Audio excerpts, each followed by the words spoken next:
Salmon respond to Earth's magnetic field, and we might finally know how. The ability to detect our planet's magnetic field and use it as a map while migrating, homing, or hunting could well be one of the most remarkable feats of evolution, and it's also one of the most mysterious. While this powerful sense is well established in many animal species, including birds, bats, rodents, and fish, we still don't actually know how these creatures pull it off.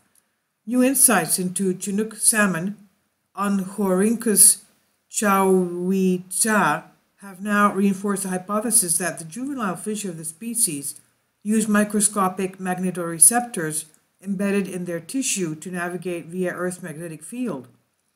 At least they seem to do so when they're in the ocean. Once they hit the freshwater system, researchers at Oregon State University, OSU, think they might switch over to a different chemical-based system. The authors claim, to our knowledge, these results are the first to demonstrate that a magnetic pulse affects orientation behavior in fish. When it's time to spawn, the Chinook salmon are famous for being able to find their way back to the exact stream where they were hatched, and there are currently two reigning theories as to why that is. It could be that these fish sense Earth's magnetic field through chemical reactions induced by magnetism, or it could be that they sense it through the presence of magnetoreceptor in the animal itself. It may also be a mixture of both. The problem is, primary magnetoreceptors are notoriously difficult to find. They're really small, they can be sparse and located nearly anywhere within the body of the animal, so gathering definitive evidence on them is extremely challenging. All we can really do right now is pulse the animals with a magnetic field and see if they respond.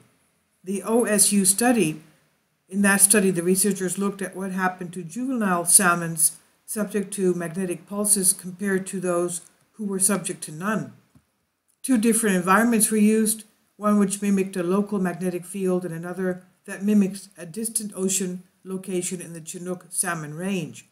In the former local scenario, the authors found pulsed and unpulsed fish behaving almost identically, but in the larger global scenario, pulsed fish did not show random orientation like others.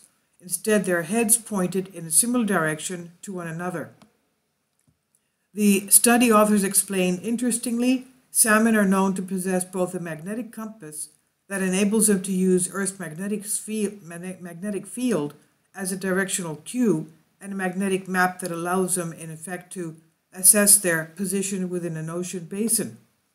In principle, the mechanism underlying the compass, the map, or both might have been affected by the magnetic pulse. In this case, the authors think that this underlying compass has something to do with crystals of magnetite, which have been implicated in the same group of fish in the past.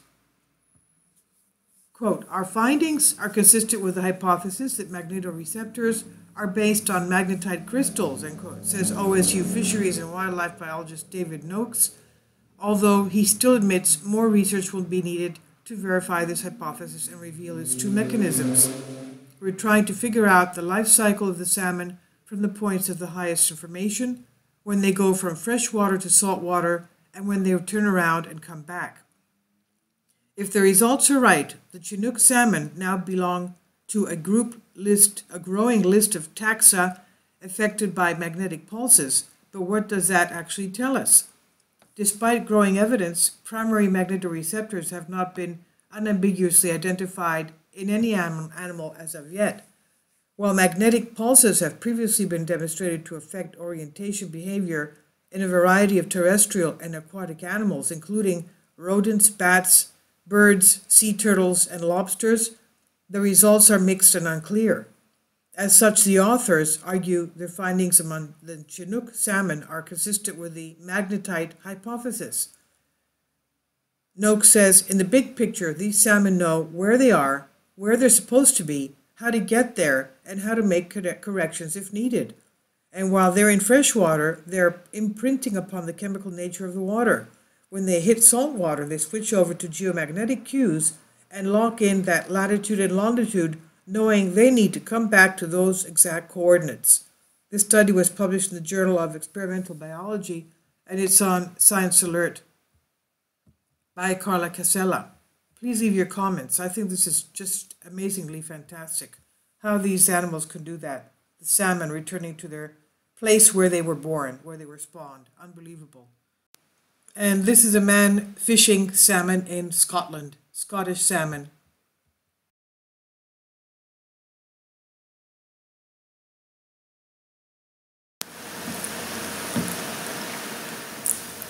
If you'd like to join me on my Patreon account, you will hear content not covered by mainstream media. These riveting stories will be based on my research, and I will state my opinions and give my personal insight on diverse and controversial subjects and world events not covered by mainstream media, and not supported by YouTube guidelines.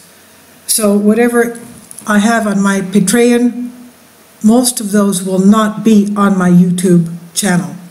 Please consider becoming a member today. More of the most significant and important videos will be on my Patreon channel.